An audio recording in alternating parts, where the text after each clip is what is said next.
ماه مبارک رمضان دیگه نیم بعد شاید در روزهای گرم و طولانی تابستان بیاد، شاید 10-15 سال دیگر رمضان ها مشکلتر از رمضان های زمستان و تیر ماه باشد.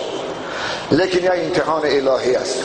پروردگار به حکمت ماه مبارک رمضان در ماه‌های قمری قرار نداد که بین ماه‌های شمسی و فصل‌های سال چرخ می‌زند برای آزمایش ماست، که اون آدمی که در روزهای کوتاه و سرد تیر ماه و زمستان روزه می‌گرفت که او را پیغمبر خدا غنیمت باریده گفتند، یک غنیمت سرد سلخین، آیا در روزهای گرم و پرحرارت تابستان هم اطاعت از امر خدا کرده روزه میگیرد یا نه؟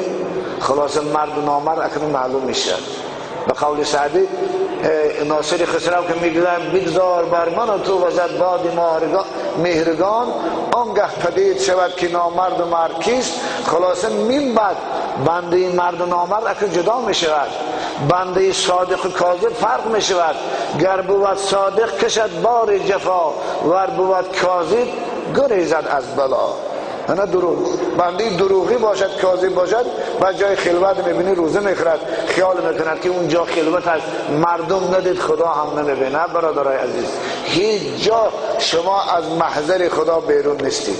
حتی اگر خدا در قرآن میفرماید در یک سنگ سربسته داخل شوید که یگان روزنه و حتی سوراخی به اندازه سر سوزن نداشته باشد، در اونجا گناه کنید، معصیت کنید، پروردگار او را فقط در حساب شما در نامه اعمال و ترازی اعمالتان میارد، از خدا پوشیده نمیماند.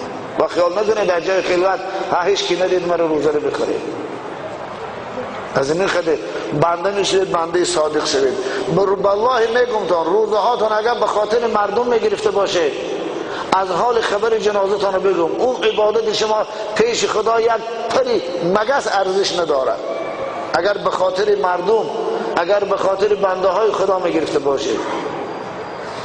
اما روزه رو وقتی به خاطر خدا میگیرید، آدمی که به خاطر خدا روزه میگیره و هیچگاه در هیچ جا روزش نمیخورد، نه در پیش مردم نه در جای خلوت.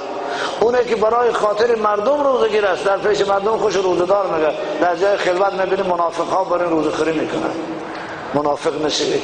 فقط منافق صفتا این تو رفتار با در عبادت خدا بندگی خدا میکنن.